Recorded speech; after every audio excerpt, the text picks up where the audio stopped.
If you've looked at tech job descriptions recently, you know the panic. You're expected to master AWS, Docker, Python, LangChain, React, and SQL by Tuesday.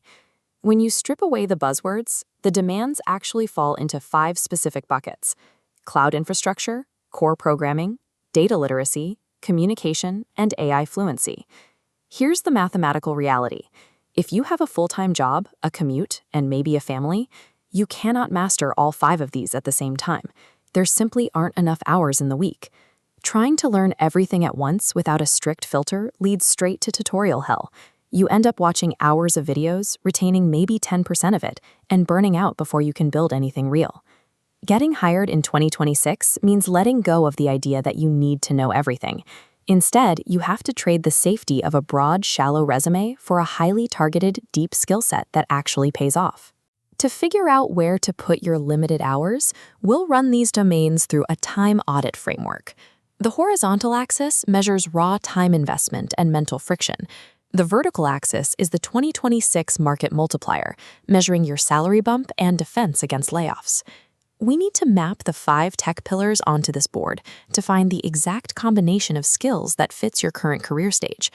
Think of this like an investment portfolio. We are deciding which skills to buy aggressively, which ones to hold, and which to ignore, based on the career capital you already have. First up is core programming. The input here is grueling.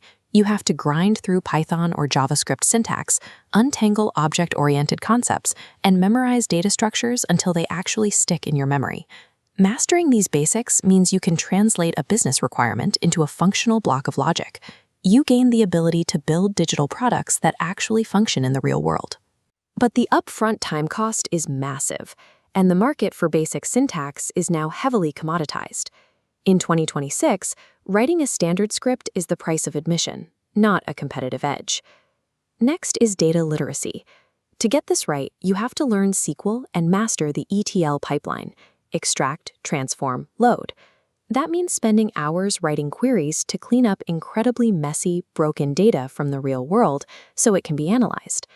The danger here is that if you focus entirely on cleaning data without learning how to code the application or communicate the business value, you risk being stuck in lower-level data janitor roles.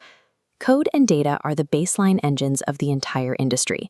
You have to have them to drive, but having an engine doesn't guarantee you will win the race in 2026.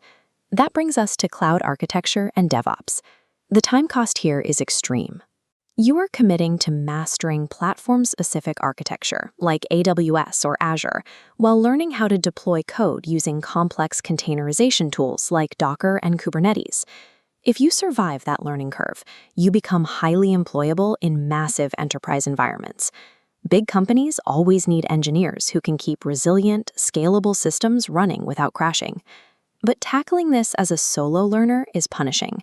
Without a live company environment to practice in, building complex pipelines on your own laptop feels like pushing a boulder up a hill.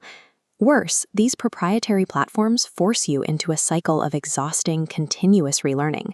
Amazon and Google are constantly deprecating tools, updating ecosystems, and renaming services you just spent 3 months studying. Cloud is a high-friction, extreme-effort investment. Unless you are fully committed to a specialized back-end engineering path, your limited time is better spent elsewhere. Our 4th pillar is communication. This means going far beyond making good slideshows. The input requires developing active listening, framing complex problems clearly, and translating highly technical constraints into terms that a sales or marketing team can understand. When you master this, you gain the ability to define the exact right problem to solve before anyone writes a line of code. That specific skill pushes a mid-level employee onto the leadership track.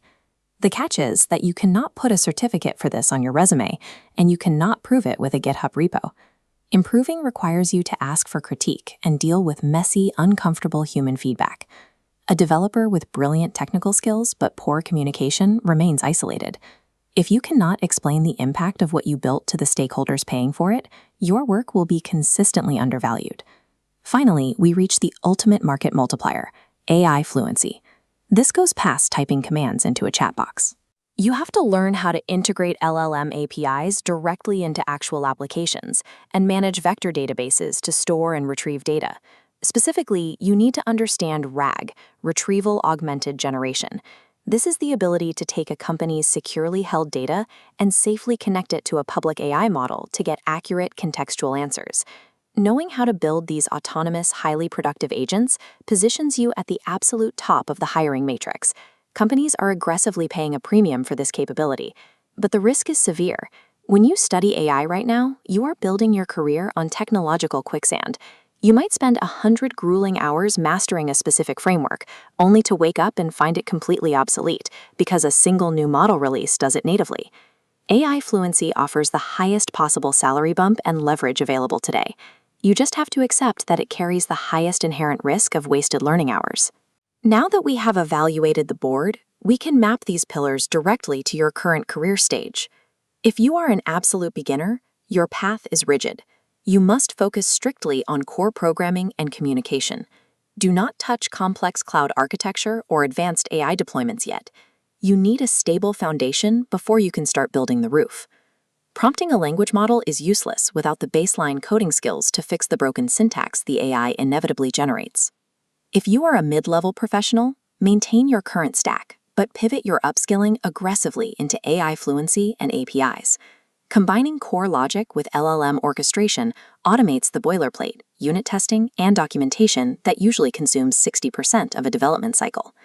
This shift allows one engineer to oversee the output that previously required an entire subteam. Mid-level developers must accept that sacrificing evenings to keep up with AI is the new reality. If you're making a non-technical pivot, like a project manager, your strategy is to double down entirely on communication and data. This combination allows you to build the bridge between abstract business goals from leadership and the hard, undeniable realities sitting in the company's database.